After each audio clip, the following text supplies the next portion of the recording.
We're nerds and we like to write. We're nerd writers.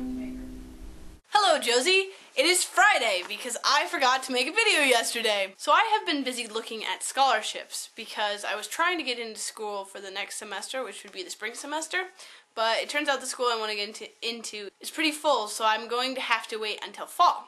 Which is not all bad because it gives me time to put together a lot of scholarships. I mean, student loans are one thing, but like having that much debt would be a big weight on whatever I want to do once I get to that point. So I'm going to work really hard to get a lot of scholarships. I read a book called 1001 Ways to Pay for College, and basically it explained that it's not very common to get like one big full ride, but that a good way to go about it is to get a lot of smaller scholarships. The nice thing is the school already awarded me an academic scholarship, which I didn't even like apply for. They just awarded it to me. So that's very cool.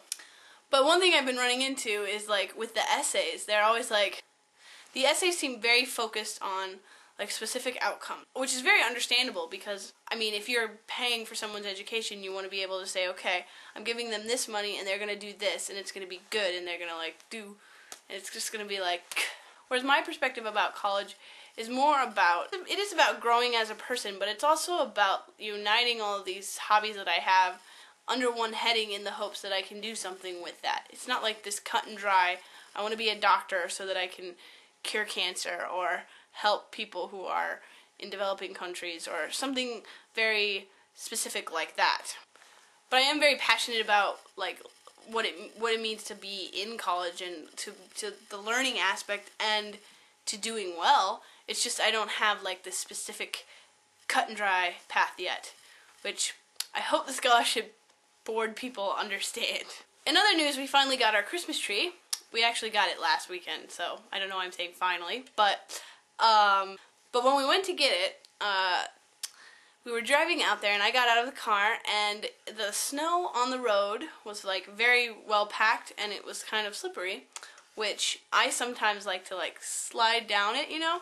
And so I was like sliding and stuff, and then I got going too fast and my feet flew out in front of me and I slammed down onto the ground and I was like, did this really just happen to me? Did I really just fall on the ground? I was like really super exasperated, like, oh my gosh, I can't believe I just did that. Like, I never do anything like that. It was very silly. But that whole day was a very kind of almost cinematic day. Like, I don't know about you, but I have these days where everything that happens to me feels as if it's within a movie or within some sort of larger narrative.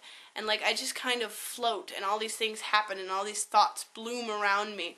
And like, the light is gorgeous and the things that I see outside are very soft lighting and everything has an aesthetic quality which speaks to some poetic, creative voice inside of me, I guess. And actually today's been one of those days too. I was at my friend's house and there was this beam of light coming through the window and we were like in the kitchen and her cat just comes over and he sits there with his tail curled around him and there's the hardwood floor and the light is golden and he is an orange cat and it was just like, cha! That's my sound effect. I'm a writer, but yeah, kind of inarticulate. This reminds me of John Green's video where he was talking about NaNoWriMo last year. He was like, I make metaphors for a living! But yes, seeing as how today is the Project for Awesome, I guess I will just mention what I'm doing real quickly. I am going to be giving money to Heifer International, which is like a forward-giving based type of charity. So, the money that I give will be used to purchase a cow or a goat or chickens or some sort of farm animal, which a family in a developing country will then receive. Then the animal can become like a source of nourishment for them, so like if it's chickens they can eat the eggs, and if it's like a cow they can drink the milk, or a goat. And when that animal has children, has babies, they are required to pass that animal on to another family.